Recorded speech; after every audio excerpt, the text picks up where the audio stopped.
All right, it is 12:05, so I'm going to start up. Good afternoon. It is, like I said, 12:05, Thursday, the 15th of September.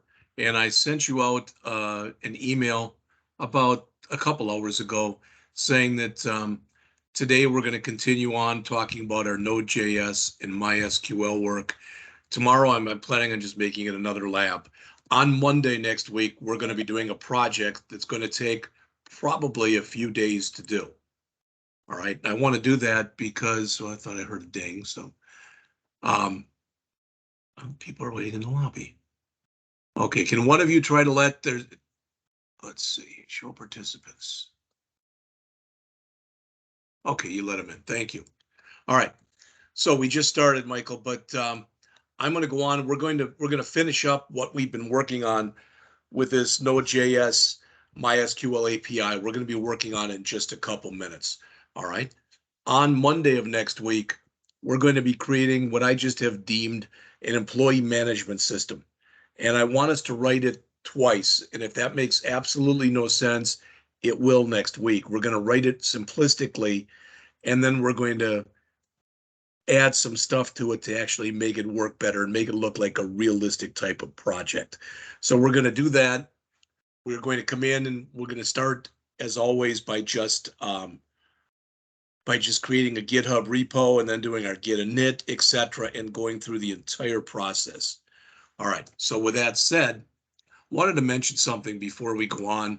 One of the better known APIs is swappy.dev. Swappy is the Star Wars API. That's the swap, the SW. And I just wanted to mention a couple things about it. That's all. All right. So you'll notice if we come in here. So let me just grab this. I'm going to come in here and say swappy.dev/people/1 and hit enter. All right. And of course it says page not found. I thought it would be like that, but let me double check. Oh, okay. Let me get the whole thing. I missed part of it. So if I come in there, let me try it again because it'll be correct now. So if I come in there and type in https://swappy.dev/API/people/1 and I hit enter, what should come up, better come up, come on, don't give me a page not found, there you go, is some information from there. In other words, this is the first record, the first person in the people instance. It's Luke Skywalker. If I went and typed in 2, I might get Han Solo or whatever. I just wanted to show you, though, that right now, this is typical for the kind of thing that you would find if you go out to an external API. Now, most external APIs, most of them, are basically set up in one of two ways. Either you can do a get of an individual person like we've got here, all right, or I can leave off the /1 at the end and hit enter and get everybody, okay? So you'll notice now, when you start going through this, I don't know why it didn't take it, but it didn't. All right, then it'll give you everybody. So in other words, it's going to give you multiple people when you start going through here. I think there were 82 records in here or something like that. But what I want to get across to you is this, that typically when you go in and you work with an API, there are going to be 5 different things that you do with it. All right. You do a get where you get everything. You do a get where you give it an individual ID or some kind of a primary key field and you get a single record. All right. You do a put where you can do an update. You do basically some kind of an insert where you create something new, and that'll be a post. All right. And you've got a delete. And we're going to go through all of those today. All right. So we're going to start simple. And I know you've seen some of this, so at least some of it will be review, but I'd rather go through all of it. There is one other one that, and I was working on this before class, that I couldn't get to work, and I'm not sure what I'm doing wrong. So later on, I'll explain it to you. All right, and I'll show it to you, and I'll show you what should have happened and what does happen when I do it. Now, so what happens here is we're doing a get operation, and we're doing it on API people. Now, on ours, we don't have API there. That's just another folder that they put in there. We could have added another folder too called API. Sometimes people do it, sometimes they don't. And what you should be able to see, and my hope is you can see this people list on your screen right now. This is your HTTP response. And notice it says 200 OK. Now, when you get responses that are in the 200 level, the most common is 200 OK. But there's a few other ones, and we're going to look at them in just a couple minutes, that you can get. But normally, anything in the 200 range is good. All right. Now, for the API that we are doing, it again is supposed to do all 5 of those operations. In other words, it's supposed to come in there. All right. It is supposed to come in there, and it's supposed to do a get of all records, a get of one record. All right, a post where we can add a new record, an update where we can update an existing record, and a delete where we can delete an existing record. All right, but if we went in here and tried to run other types of commands, in other words, if we tried to come in here and write a post or a delete or a patch or a put, none of them are going to work. In fact, it tells you right here, this is some of the header information. But one of the things that it shows you there is the allowed operations. Now, there's more than those 5 or 6 that I mentioned. We're going to look at that in just a minute. But normally when you go out to a public API, all right, especially if you're just going out there to grab information, like we're going to go out later on, not today, but not even next week, but we're going to go out to like the Open Weather API and grab information. You typically have total get access where you can get a single record or you can get all records, but you don't typically have put or post or patch or delete. Even though it's a public API, if they gave you the ability to do that, you could screw up the API really easily. In the APIs that you're going to create from scratch, of course, you will have those. You will give everybody, or let me put it this way, you will give people whatever permissions you decide to give them, for lack of better words. All right. So I mentioned this before, but I just want to say it. I'm going to change here. Hopefully what you see on your screen right now, and please correct me if I'm wrong, is you see something from the Mozilla Developer Network. And it should say on your screen, I just highlighted it in blue, HTTP response status codes. And I've already mentioned these to you, that typically anything in the 200 range is good. Anything in the 300 range, typically you're doing a redirect. All right. Anything in the 400 range, that's an error on your part. So for instance, the most infamous of these is the 404 file not found error. But that's because either A, you don't have permission to view the file, B, you gave it a wrong path to the file, or C, you gave it a wrong file name. On the other hand, if you get errors that are in the 500 layer or level, those are typically errors you can't do anything about. For instance, when I went out to that swappy, the Star Wars API, if for some reason the site would have been down because of maintenance, I would have gotten some kind of a 500 level error. And there's really nothing I can do about that. All right. And again, the reason I wanted to go through these, because there are a lot of different ones here that you can get. All right. Again, notice there's a bunch of that are informational type, but then there's not just 200, but for instance, notice there's a 201. Why would you care? Because with a 200 basically says that your thing was correct. But if you are trying, as it says there, to create a new resource, you might want to send back a 201 to say not only did it go through correctly, but that the resource was indeed created. All right, and I'm not going to run through any more of these, but there's a whole bunch of them in here. All right, again, I never counted them, but if you ever have tried to, for example, if I go out to here and I go to inspect, all right, and I look in here and I go to my other tab in here, one of the ones that's in here is network.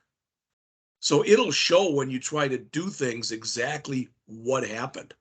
So you can go through here. And for instance, if I were to go back here and just refresh, it's going to show you a bunch of stuff. But you can go through and take a look at the stuff that's in here.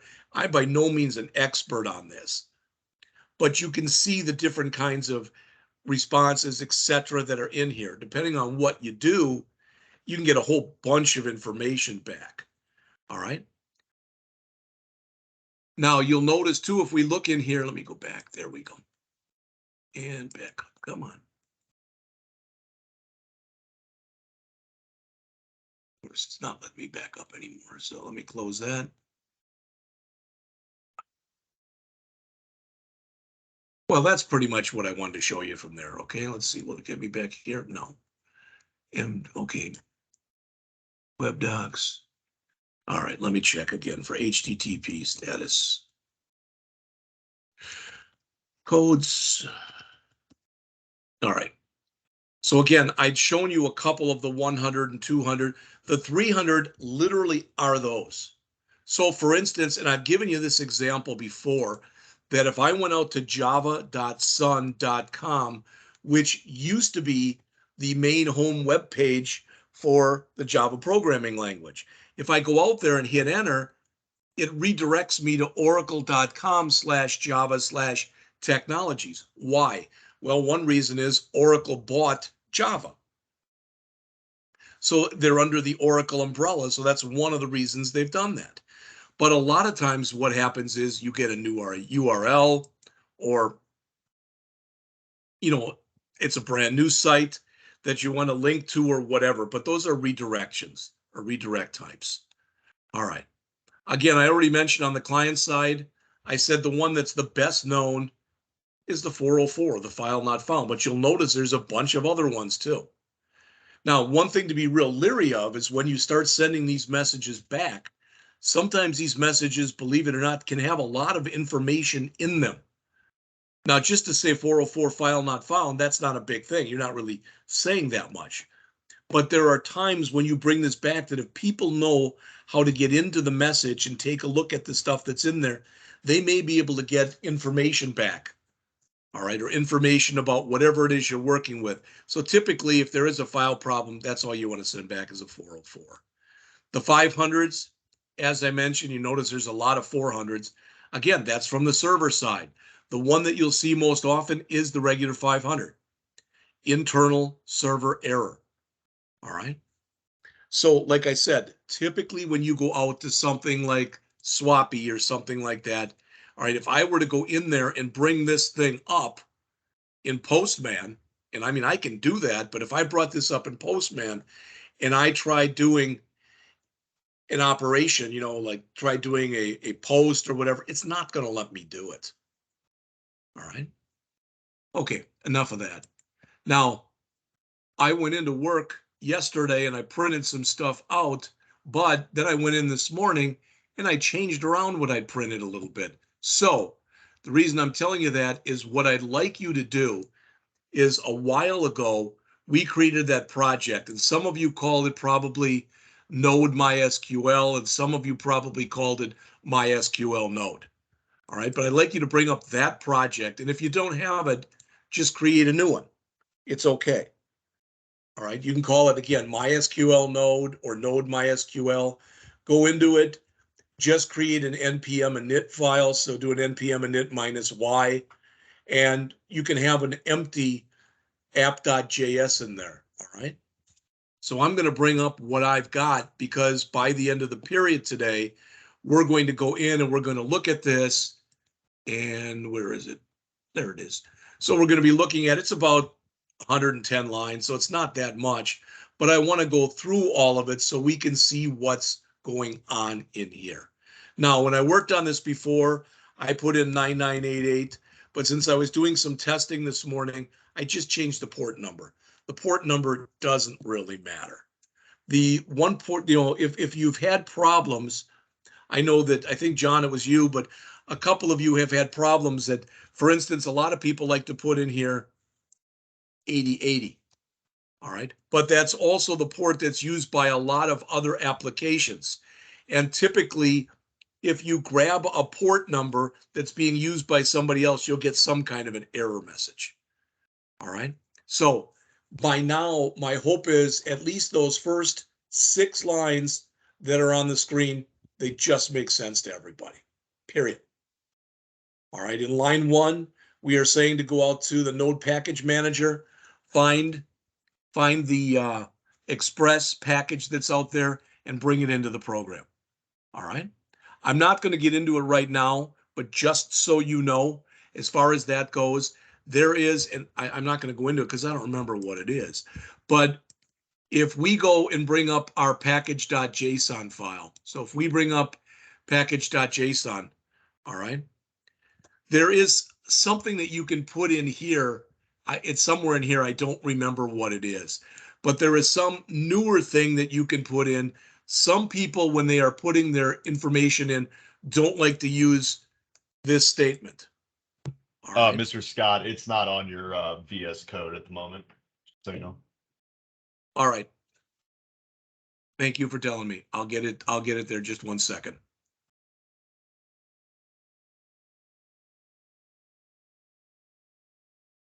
But I appreciate it.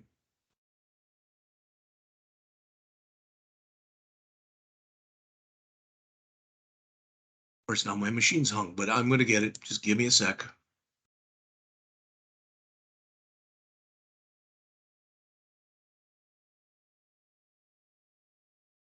There we go. Come on. All right. I think it should be working now, but let's see. You tell me.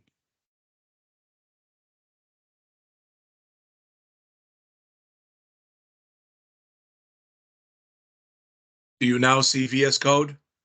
Yeah. Okay, thank you. I appreciate it. I appreciate you guys keeping me on the ball.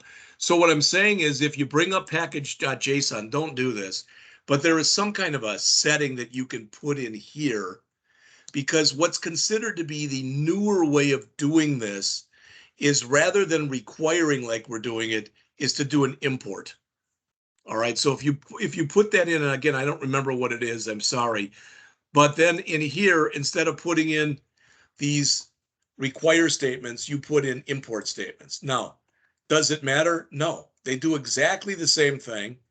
Not only that, I think you'll find more of it done this way than you will the newer way. All right. So again, line 1 there tells us to go out to the Node Package Manager, and from there, grab the Express package and load it into our program. All right. In order to be able to use Express in a program, you have to do the equivalent of creating an instance of Express. That's what's in line 6. All right. In line 2, even though that's considered to be a little bit extraneous today because by default, body parser should be loaded onto your machine already, but I loaded it anyway. Also, and I think you've heard this before, it doesn't matter in here and in here and in here. It doesn't matter whether you use single quotes or double quotes. I would say, use one or the other, but as best you can, try to be consistent. It is also legal to put single quotes within double quotes or double quotes within single quotes. All right, so here we're bringing in MySQL from the Node Package Manager. Okay, and here we're setting up our port number. Okay, so coming down here, I just put that in there. We probably don't even need it in here in line 9. But again, if you wanted to go in and also grab some existing middleware, and middleware again is the software that sits between your application and the system software, so to speak. All right. So it allows you to do things that would be very hard for you to do without the middleware. Typically, it'll save you a lot of keystrokes and a lot of code that you have to write. All right, the next thing that's in here. Now, for now, we're writing it like this. Okay, for now, we're writing it like this. And what do I mean? Well, there's a couple things that are in here. First of all, we can use MySQL.createConnection because we set up MySQL there. So create connection is a method from the MySQL object that you're basically setting up here. All right, we're calling it con, or you could call it anything you wanted. This information is really all of that that's in there is available. All of that information is available literally from phpMyAdmin. All right, we got in there, we used localhost, we used root, there was no password, and that's the database. All right, now I'm not going to do this, but if I got in through XAMPP right now and I went into the shell, I could go in there and I could type in, MySQL minus uroot, and it would basically, if I said show databases, it would show the employee database. All right, this line in here, we don't need anymore. I can leave it in, but we really don't need it. Why don't we need it? If you remember the other day, now it's probably a good week ago, when we started writing this, I went in and tried to show you how to go in and create a procedure. The procedure itself was correct, but when we ran it, it gave us an error message. That error message that we had wasn't related to the procedure as much as it's an error between using MySQL procedures and phpMyAdmin. So it more or less was a system error. So I went back in and rewrote the stuff. I actually got that procedure where you could make it work. And the way that I got it made it work was I had to not bring it in through phpMyAdmin, but I had to bring it in.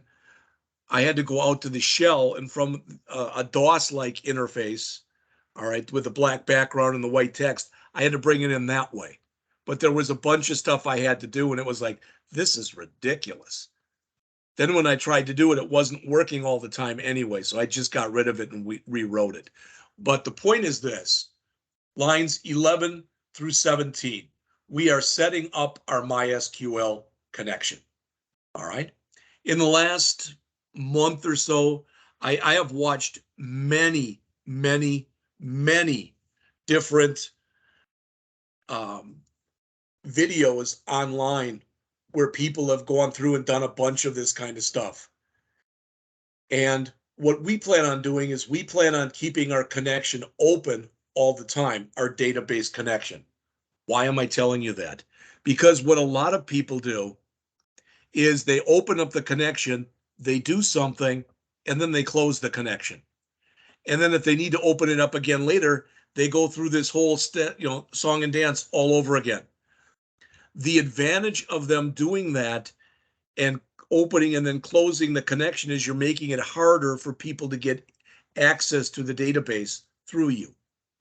All right. I'm not worried about somebody coming in and stealing stuff from here. There's nothing worth taking anyway. All right. So that's the first thing. And again, as we go on and we go through this, if you have any questions, please stop me. So we've created our connection. It's called con. Our connection called con right here. All right. Now we attempt to actually connect to the database. Now, when we attempt to connect to the database, the system expects that really there's a database that's already there. Okay, but let's pretend for a second we didn't have this yet. So if we don't have that line, then our thing would look like this if we didn't have that, because we wouldn't have a database. All right, so why am I telling you that? Well, what I'm telling you is if we tried to do this, that would fail if we didn't have a database. All right, but we could come in and grab something like this. I'm just going to grab this so you see it. So if we did not have a database, we could come in and type in something like this, con.query, and then we could say create database. I'm just as an example, hello. All right, we could do that. And it says there, if there's not an error, send rows. We probably wouldn't do that. If there wasn't an error, we probably would just go and say console.log and say something like database created. All right. Why am I telling you this? Because sometimes what you'll see is people will say, we don't have a database made yet. And you can make your database using code. That's what I'm trying to show you here. You can do that. All right. Why would you want to do that? Well, what if you were working for a place that did not have, you were working for a place that did not have something like PHP MyAdmin? You might, or you may be told to do it like this. So if we did this and it worked, then I could comment this out and then come back here, and then I could add, the database hello, and it would be in double quotes or single quotes. All right. And this isn't big stuff. I'm just trying to be, where I'm mentioning a few things to you that you may or may not end up seeing at some time. That's all.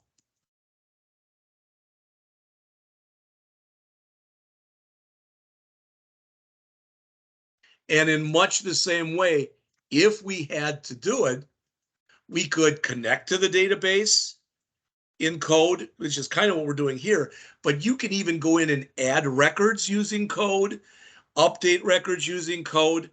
To me, that's about as bad a way as you can write things as possible, but you could do it. So this is not creating a connection to the database.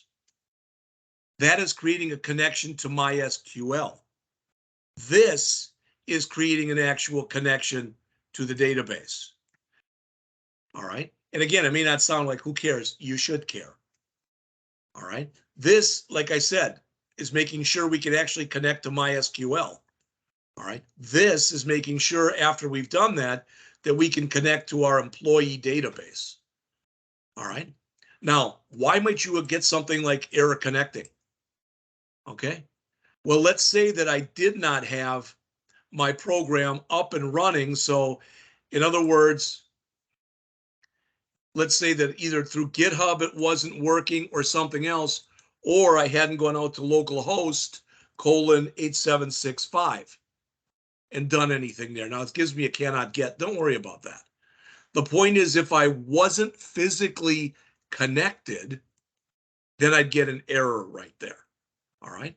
But what you'll notice on here is if you look at mine, and I know you can't see it, but if I change my share, I don't want to right now, but if I do, it says app is now running on port 8765. That's the message I get from my connect at the bottom. And then I get connected to employee DB database. In fact, just so you see it, again, I'm trying to be consistent here.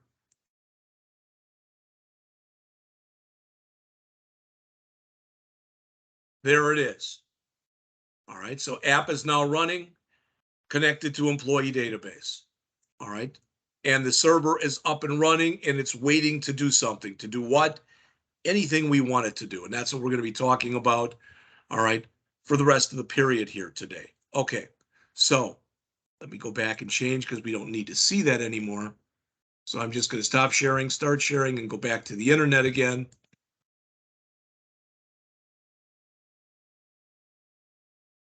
And to Visual Studio Code, I should say. There we go. All right, hopefully you see Visual Studio Code on your screen right now. If you don't, please let me know. So we've set up our connection to my, yes. I was getting a weird error when I'm trying to connect to my database, but it was working just yesterday. Any idea what that possibly could be? What is the error? Well, it's saying so it's giving me that cannot error connecting to database, and then cannot enqueue query after fatal error. All right. Is the server up and running? I tried pulling it up on XAMPP, and it won't pull up on that either. No, I'm not talking about that. I mean, when you've got your git bash here and you do your npm run dev start. Yeah, I did that, and it's running the server, but yeah, it's not connecting to the database. Well, I'll tell you what, if you would take a screenshot of the error that's coming up, and I'll be happy to look at it during the break. Okay, no problem. All right. Okay. All right, so we've connected to MySQL, we've connected to our employee database. All right, So here's our first route. I do want to mention something to you, and I probably have said this before, but I want to say it again. What you're going to find, and we're going to start doing this next week, is rather than having everything right here underneath our MySQL node folder, we're going to end up coming in here and we're going to have additional folders. What do I mean? Well, we're going to come in here and maybe not right away, but fairly soon, we're going to have a models folder in here, and that's where we're going to build our database stuff. All right. And in fact, I don't think I made it a folder, did I?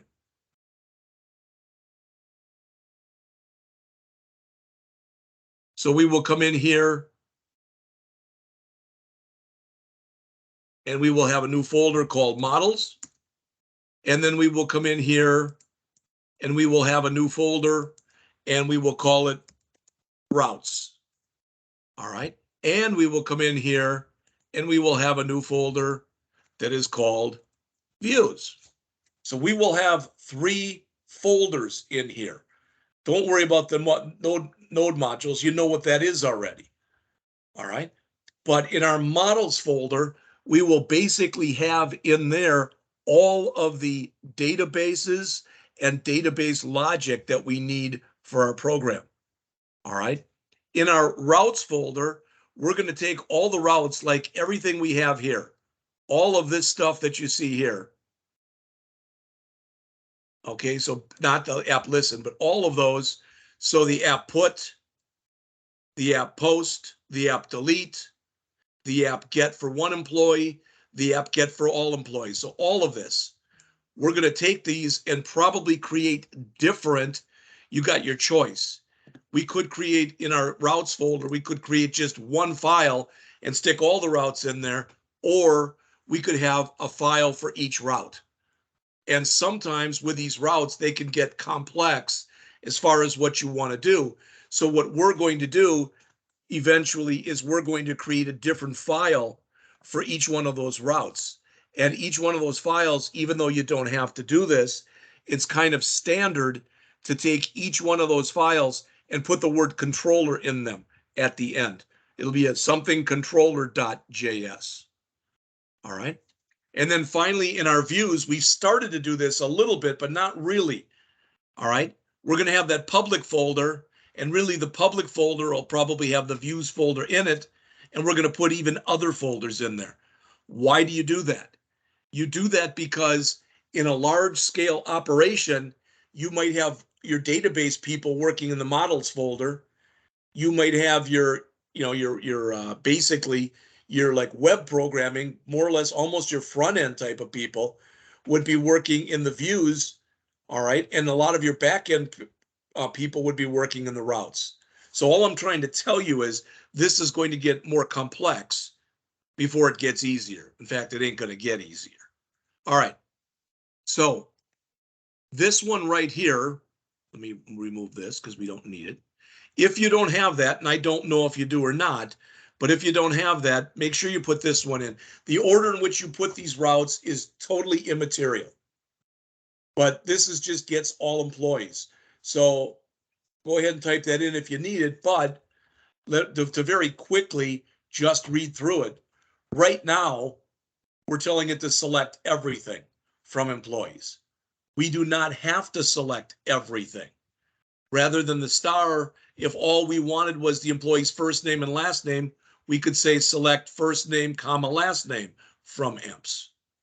All right. But for what we're doing, we've only got 4 fields. We're selecting everything. When you do this, all right, one of 2 things is going to happen. It's going to succeed or it's going to fail. If it fails, that's where you handle it with the ERR.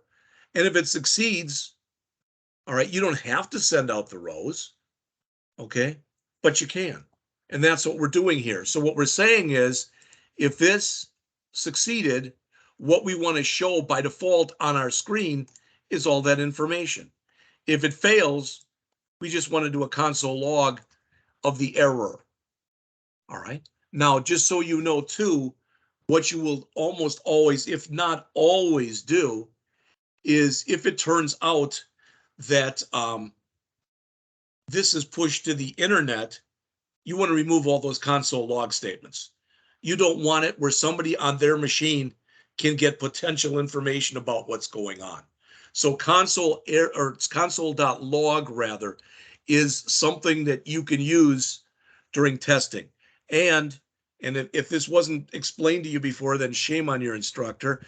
There's not only a console.log, there's a console.warning that I believe prints in like a yellow orange, and there's a console.error that you can use that'll print things in red. Sometimes people like to use those, so when there's error messages, they really stand out. All right. I'm just doing it kind of a more standard way.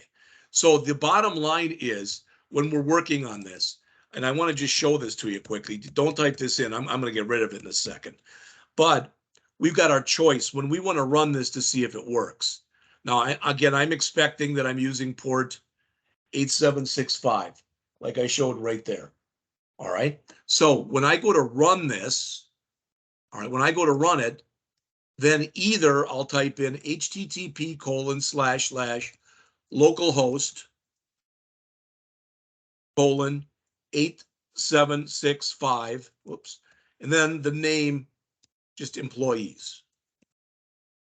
Okay. The other way I can write it if I want to is the same way, but I can leave off the HTTP.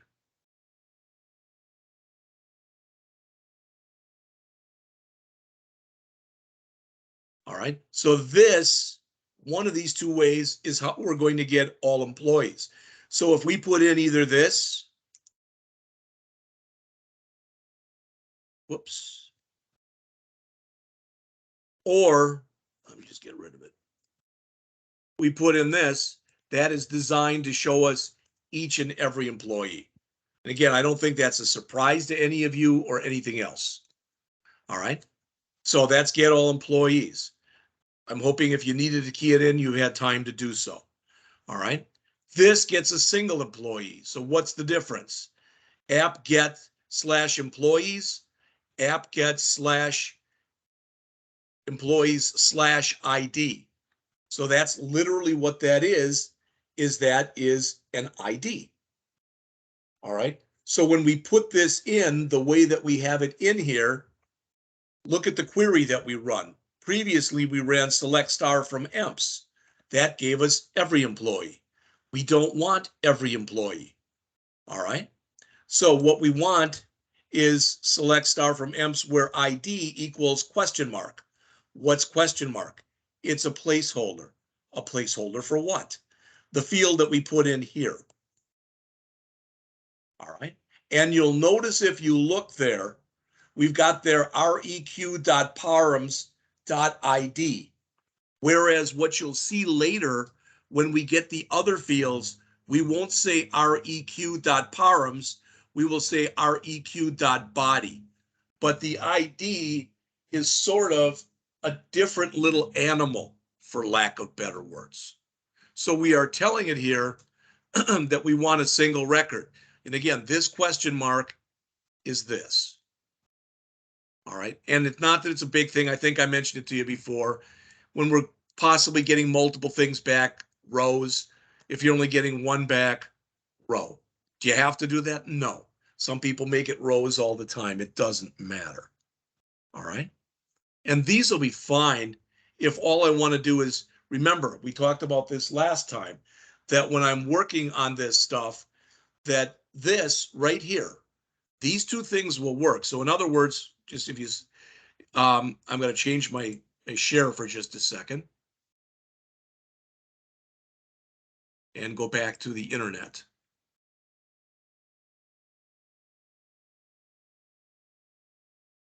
That wasn't it.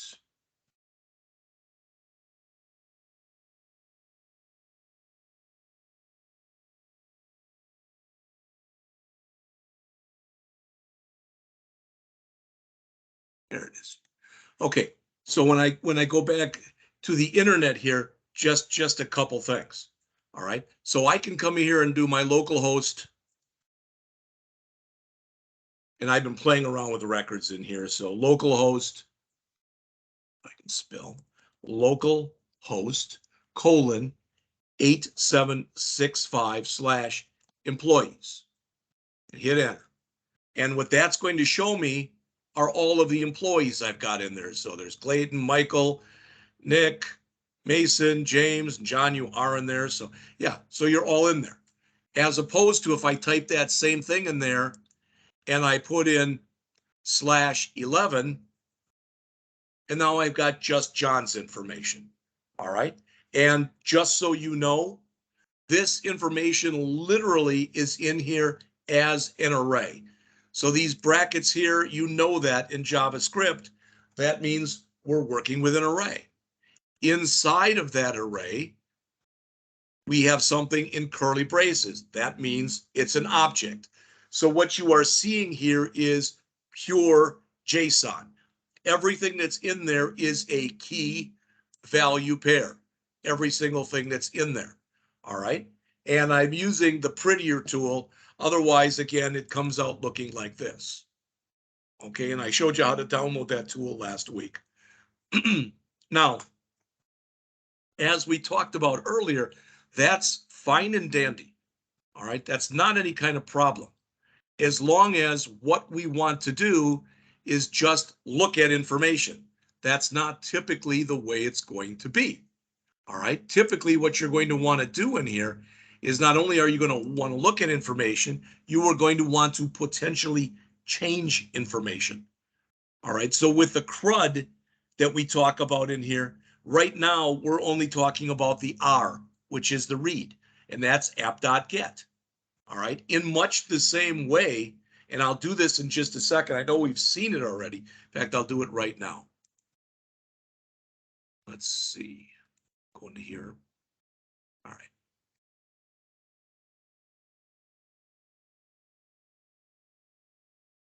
All right. So if I go into Postman, and in just the same way, I type in here localhost /8765/employees. All right. And I run it. What am I doing wrong?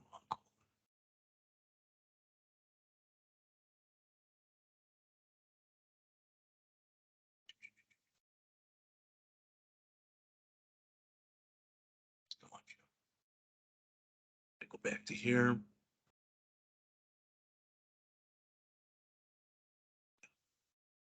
Here. All right.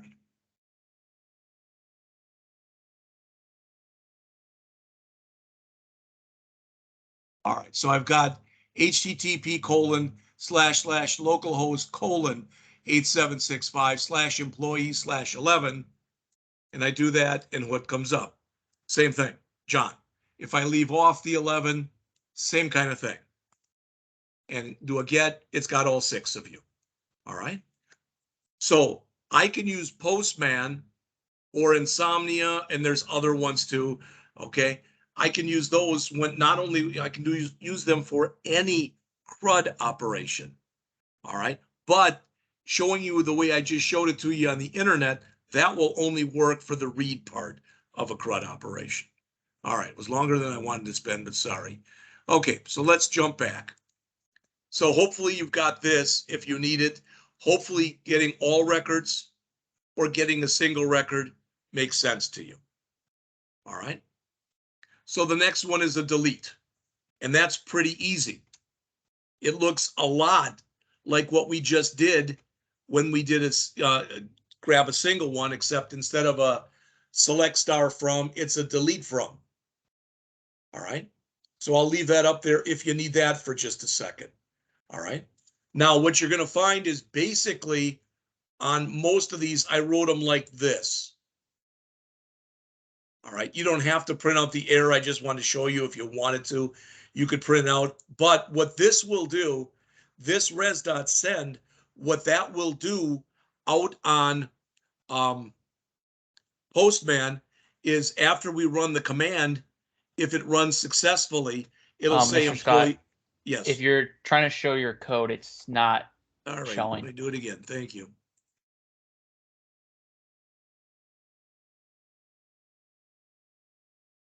All right, is it back? Yes.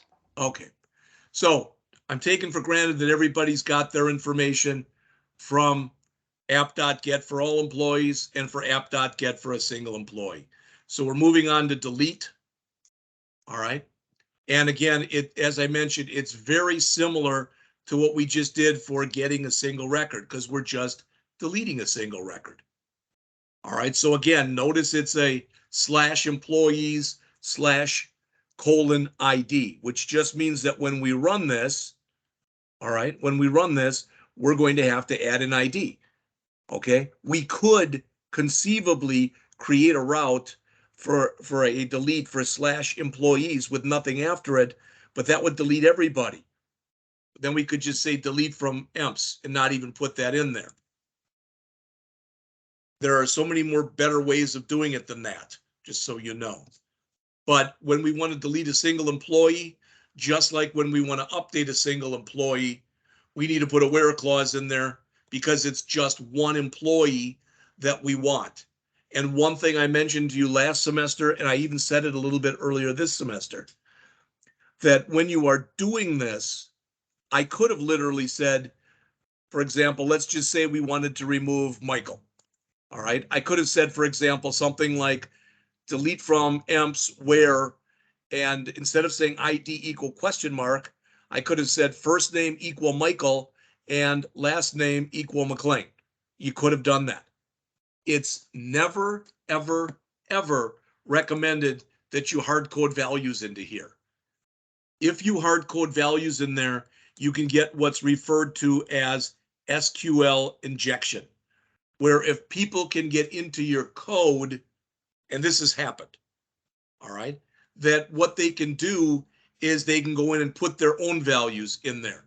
So for example, if if somebody did that and let's just say this was some kind of a payroll system or something, they could delete, I don't know, they could delete payments that are due or do whatever.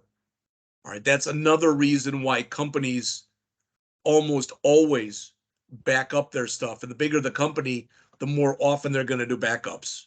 My brother worked for an air filter corporation for many years, and they had a lot of business. I wouldn't say a ton, but a lot. They were a smaller local place, but they backed their stuff up every night. Their database was backed up, and that's why you do it. All right. So again, delete from emps where ID equal ? So what we're saying is, again, that's a placeholder. That's for this. That's going to be that number that we end up putting in there when we are running this under Postman or wherever. Okay. So again, it'll be http://localhost :8765/employee/1. And then whoever employee number 1 is should be deleted, and you should get a message on the Postman screen that says employee successfully deleted.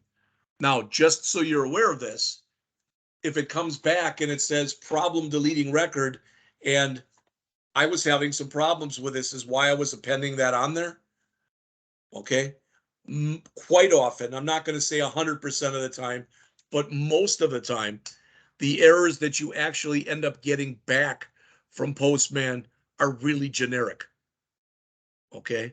And it would just say something like problem deleting record / and it might have the ID or something else on it. There's hardly any information.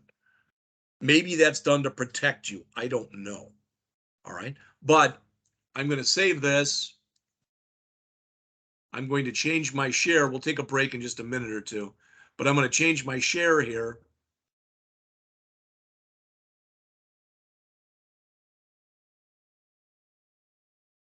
And I'm going to go back to Postman, and I'm going to change this. When you do this, instead of a get, all right, if you click up here on the plus sign, we can make a new one. You can save this if you want to. There's a lot of ways you can do this, but I'm just going to create the plus sign. In fact, I'm going to grab the stuff from here.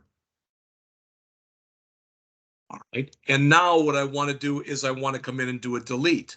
So you'll notice I want to come up here and I want to choose delete.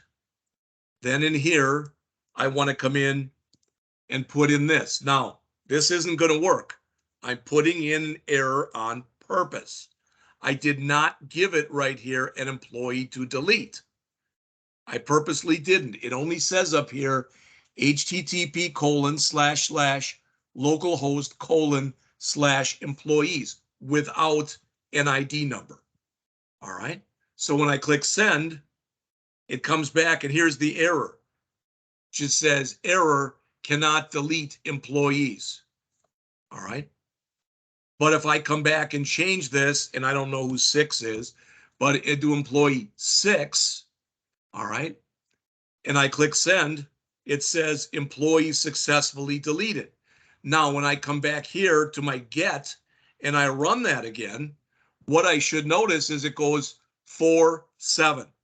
In other words, who was employee 6 in here is now deleted.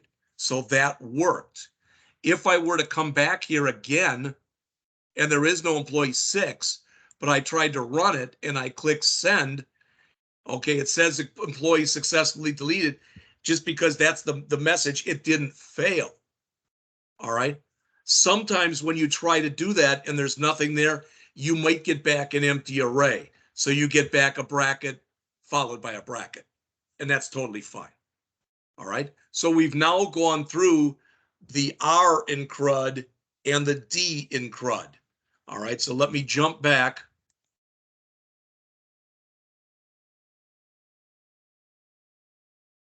Into Visual Studio Code. So again, I'm taking for granted that everybody has all the code that we've done up till this point. All right, it is 12:57. Before we go and do the insert and the update, let's take a break until 1:10. So take about 13 minutes and I'll see you then.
All right, I'm back.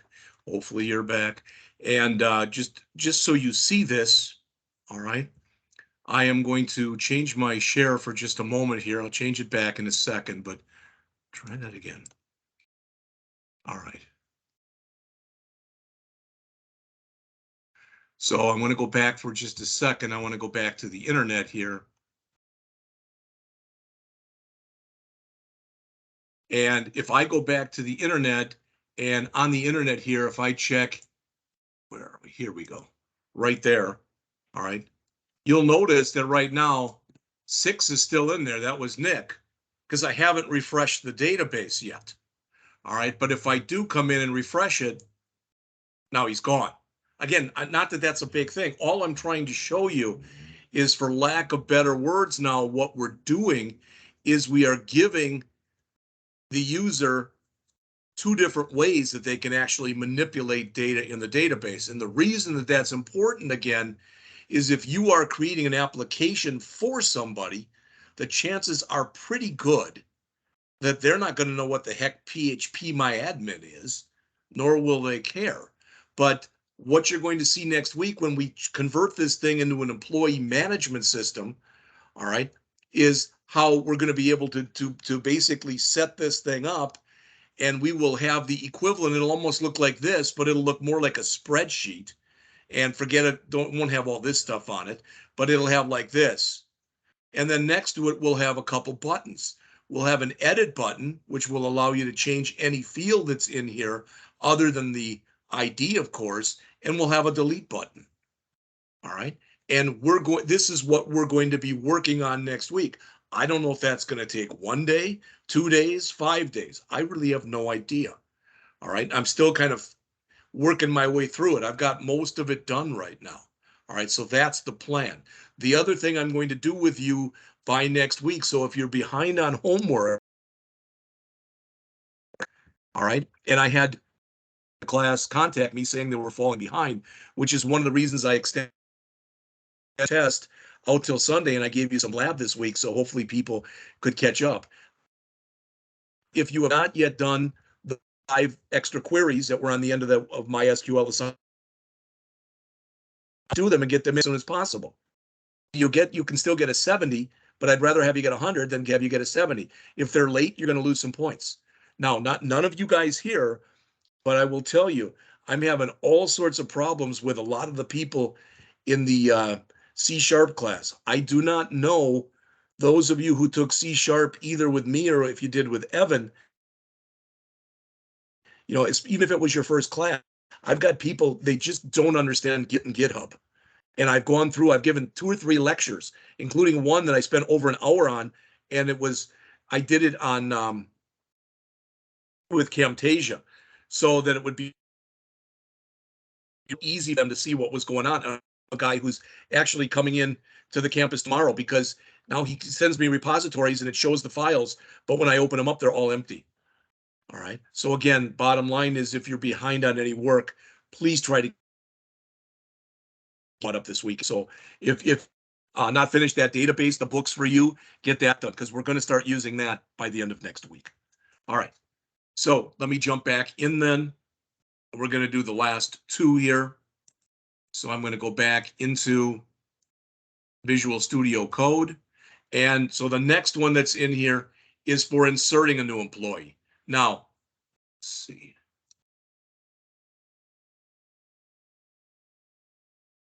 I guess I'll take it and break it up like this. I want you to be able to see everything. Okay, it doesn't like that with a blank space in there. All right, so that's fine. We won't put it in with a blank space. All right, but there are, at the end of this line,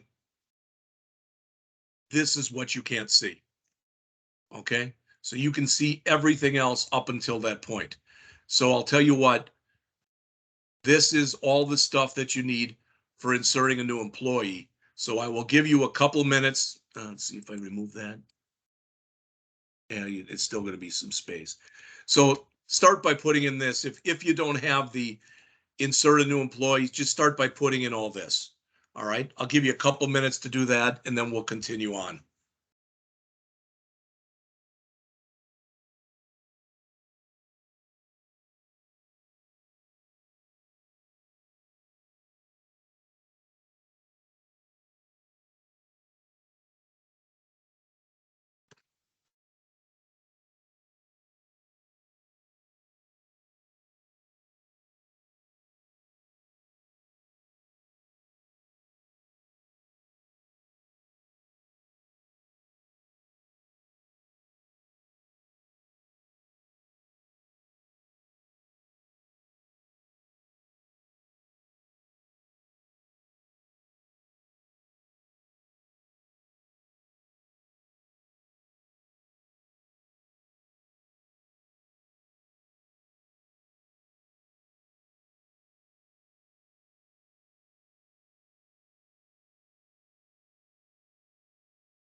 One thing you should notice as you're keying this in is what is not here. What is not here is the ID. And the ID is not here because of the fact that we used an auto increment field for our ID. So of course, we don't have to reference it. It should be put in for us automatically. And all four of these things, I mentioned before that when you're grabbing the ID, you are getting the ID from req.params.id. These are all coming from the body. All right. There's a lot of reasons that it's like that, but I mean, one of the reasons is typically this kind of stuff is going to be coming from a form. All right. And that's what's going to be in the body.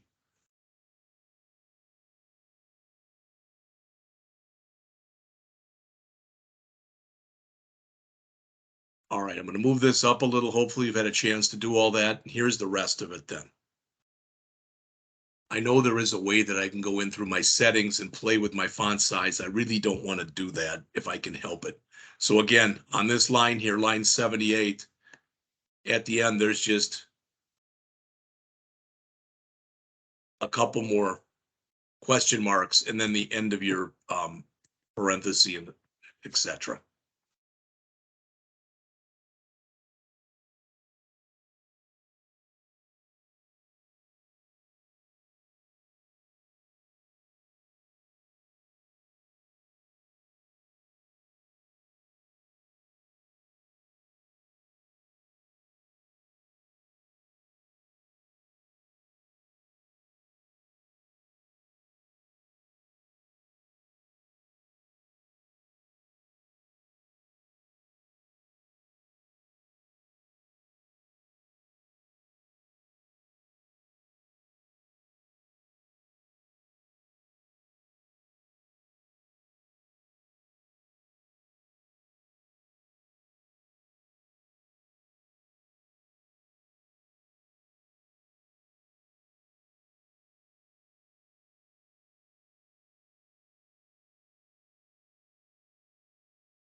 So again, then as you're putting that in, we're telling it to run this query, insert into emps.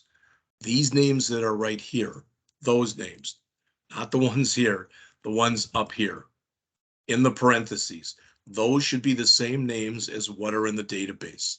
Now, you know, notice how I put this first name and I use the camel casing. You don't have to do that. It's supposed to work just fine, even if you make it all lowercase, uppercase, or you mix it any way you want.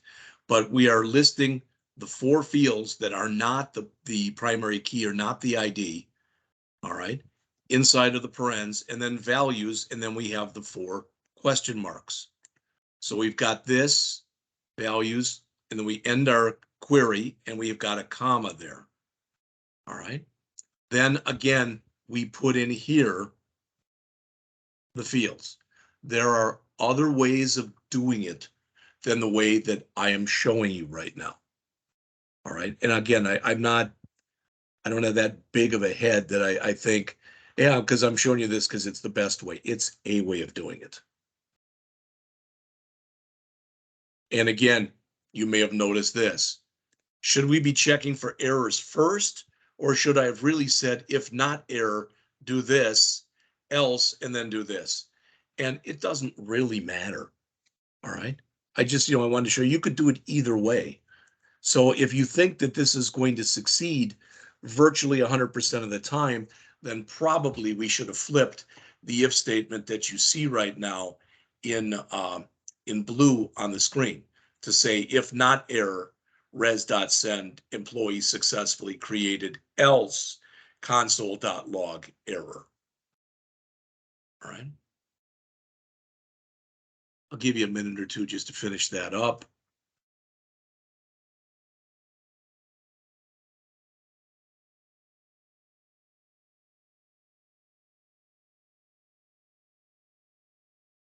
It's 124. I'll give you till 125 to finish that up.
All right, it's 125.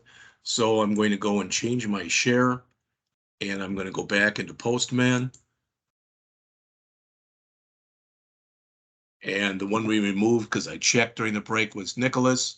So I'm going to come in here and I'm going to change this from a delete to a post. When we do a post, we do not have anything after employees. Okay. And then what we put in here is you always want to click on body and choose raw. And under text here, choose JSON. And then inside of the little box that comes up in here, in curly braces, we're going to put in our object. So in double quotes, first name, double quote, colon, space, Nicholas, comma, double quote, last name, double quote, colon, Kotner, comma, double quote, department or DEPT, colon, we'll just put down programming. And finally, double quote, salary. And I'll just make something up, 88776. All right, so that's what I put in there for right now. And again, each field is a key value pair, and each field is inside of both the key and the value are inside of double quotes. Okay, now what's interesting, this means nothing to you right now, I understand that. But what's interesting is when we go and add data into a MongoDB database, which we'll be doing in a few weeks, all right, technically when you do it, you don't have to take the key and put it in double quotes. But so many people are used to having to put the key in double quotes in JSON. And when you're working in MongoDB, you work with what's called binary JSON or BSON. All right. And so you can do it either way. When you're working in MongoDB, you can put the key in double quotes and the value in double quotes, or the key not in double quotes, but the value must go in double quotes. Probably more than you care about hearing, but it's just something that you're going to be seeing in a couple weeks. So when I put all that in and I click send, fantastic. Usually when it takes this long, something is screwed up, but I'm trying to see if I screwed up something. First names. I don't think that's going to be a case dependent thing right there, but it's not supposed to be. So let's double check though. So I'm going to put an N in there for the name and an N in there for that name, but that's not supposed to matter. First name, I got colons after everything. Everything is spelled correctly. I've got everything in double quotes, and I've got my commas. Oh, it does look like that. So maybe that is case sensitive. I was told that it wasn't, and I just been using the same case sensitivity.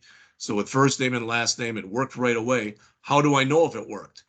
I go back into a get, and with a get in there, all right, I can remove this if I want to, but I just run it with a get. And now when I go down to the bottom, there's Nicholas Kottner, programming 88776. And he's got an ID of 12.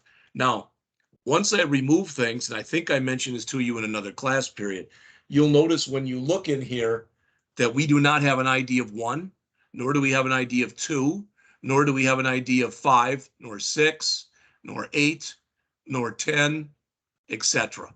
Because I've been playing around with this database. All right. And even though there are ways that you can do that, you can recoup those ID numbers back, you shouldn't do that. All right. So Nicholas was ID 6, he's now ID 12. So what? All right. We should just keep it the way that it is. All right.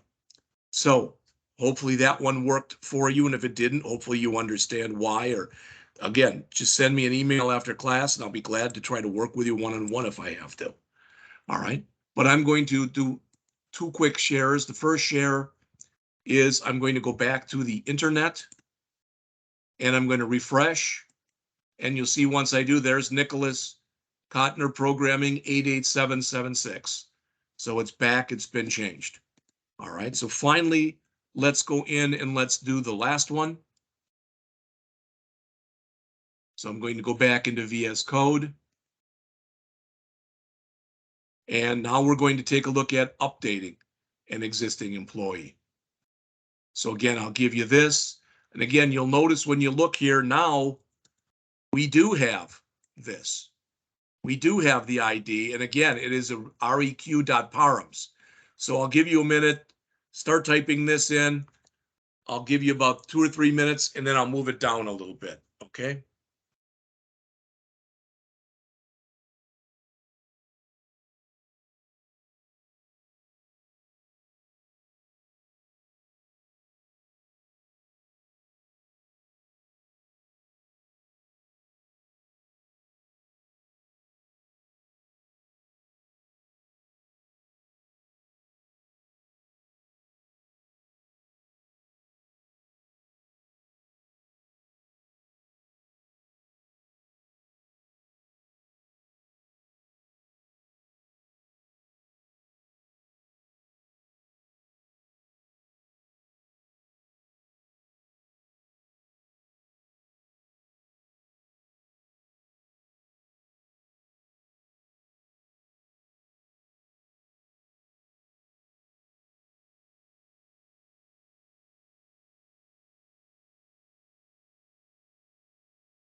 Hopefully you've had a chance to put all that in, so let me move this down. Now, you need to put all this on one line, so I'm going to get an error, but just so you see all of it. So put all of this on one line, all of it. But again, I've got an error because I did break it up, all right?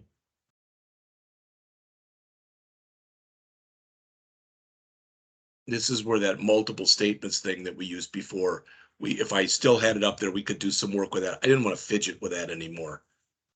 So please make sure that what I've got in lines 99 and 100, you put in as one line. In fact, let me do this. Should have thought of that before. I can do a word rep.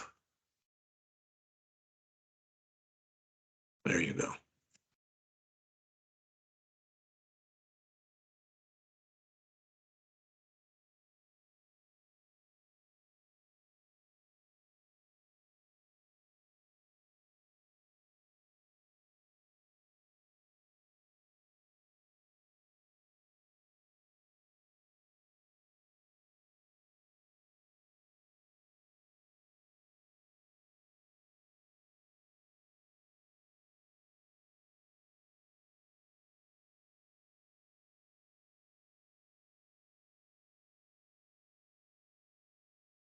Mr. Scott, just so you know, I was able to fix that issue I was having with connecting to the database. So Okay, what was it? I'm really not sure. I Googled it and it said I had to pretty much go into the configuration in XAMPP and repair the user table. Not sure. Okay. Well, I I've guess never had it's to a do common that. enough. Yeah, I don't know. I've had to go into XAMPP and I've had to change my port settings, but I've never had to do what you just said. I'm glad you got it to work. Yeah, it was just easy as just clicking a checkbox and just hitting repair table. So it worked after that. Okay.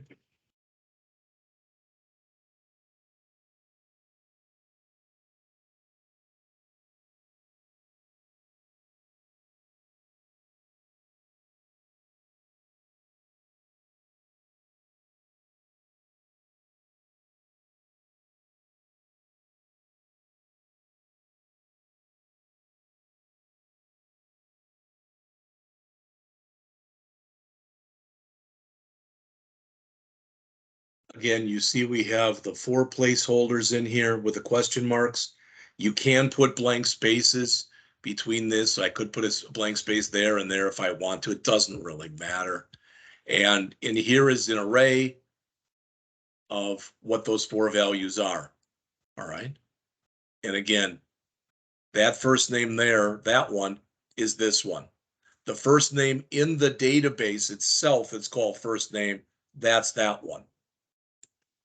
All right, so we're literally talking about both a local variable that's here, and we're talking about a database field that's here.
All right, hopefully you've had a chance to put all that in, okay? And I'm going to change my share one last time here and go back into Postman. And I want to show you that very quickly. I want to show you the difference between using put and using patch, and why patch is better, but I can't get patch currently to work. So I'm going to just grab this, and I'm going to open up a new one by clicking on the plus sign. All right. Now I'm going to do a put, and I want to show you why doing a put is not the best thing in the world. All right. So I'm going to come in here and I'm going to change, I don't know who number 3 was, but that's the one I'm going to change. So employees/3. All right. And I'm going to come in, as always, there's 2 ways that technically I can do this. I can come in here. This is the way I do it virtually all the time, and click body and click raw and click text and go to JSON and then put it in here. All right. Later on, when you start working with more complex, URLs that are going to have query strings on there, there's also a way that you can put some of the other stuff in there in other places. But I'm going to do this just so you know. I'm going to come in here and I'm going to just change. So I'm going to say first name, and I'm going to put my first name and last name. So first name, Jeff. Last name, Scott. Just like that.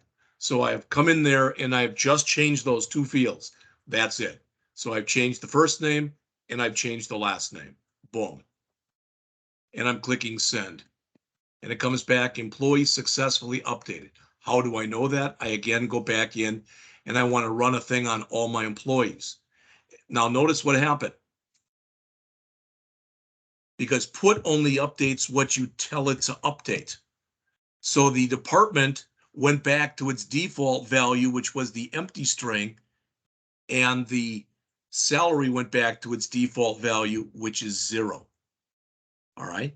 That's why when you use put, it's designed that you put in every field. When you use patch, I'm supposed to be able to come in here and do this. I'm going to try doing it in front of you right now, but it didn't work when I tried doing it. I've even tried to look it up online, and I haven't had much luck. But it's number 3. But so what I should be able to do is come in here, change this to a patch, and then come in here and say /3. Then you have to put brackets. Why? Because that's the syntax. Then inside of the brackets, curly braces, then what you want to change. So for instance, if I wanted to come in, oops, sorry. Come on, Jeff. If I wanted to come in here and change the department, okay, because right now there isn't one. So if I came in here and said now department, and we'll just say programming, and then we'll say salary. All right, we'll say 77777, like that. Now, when I put it in like that, again, in brackets and then in curly braces, and it's a patch, and I've got raw and I've got it set to JSON. All right, when I click send, it doesn't work, and it just says cannot patch employees. That's how I've done it in the past, and I've gotten it to work. I'm not sure what I'm doing wrong on there. I want to find out what I'm doing wrong on there, because I want to be able to tell you how you get the patch to work for a partial update. As of right now, like I said, it's probably something very silly that I'm not doing that I should be doing, or something silly that I'm doing that I should not be doing. But I even tried it without the brackets, and I know it needs those. It's expecting those. But if I tried it like that, I get the same error, cannot patch /employee/3. So I don't know what the problem with that is. I am going to try to fix that as soon as I possibly can. All right. So what we have done then is we have gone through and we have written our first API. We have linked that API up to our database. And out of these 6 major actions, those being get all, get a single record, post. So the 2 gets, a post, a put, a delete, and a patch. The only one that we have not had work has been the patch. And again, that's my responsibility to find out why, to get that working and to show you, hopefully as soon as possible. All right. What I'm planning on doing next week is I'm going to use this database as a starting point. Okay. And we are going to literally create an employee management system. And that employee management system is going to allow us to insert employees, update employees, but rather than doing it in Postman, is going to actually do it inside of a website, our website. All right. And we are going to have a main page that's going to do that. And then you will be responsible for getting that to work. Excuse me. I'm going to do a very vanilla formatting on this. And again, I've said this to you before, but I'm doing it like that because I want your projects to each be unique looking and being a reflection of you. All right. So again, if you have not finished the homeworks that were due last week, any part of them, I'll still give you partial credit. All right. If you turn them in, but please, for goodness sakes, turn them in as soon as possible. And also go and turn in the test that we've been working on. I'm just calling it a test, which again, if you've had any problems on that, email me with that. Some of you have done that. All right. There have been people who've had problems getting their stuff to print. You know, you've gotten error messages, etc. I will help you when I can. All right. Again, I've said this kind of thing to you before. I don't answer questions like, hey, if I turn this in right now, just like this, what grade will you give me? I have no idea. All right. But that is pretty much what I had for today. I said I would not keep you more than 2 hours. It's been less than 2 hours. It's been an hour and 50 minutes, but still, that's fine. Or an hour and 40 minutes, I guess. All right. So tomorrow will be a lab. I will be online, all period.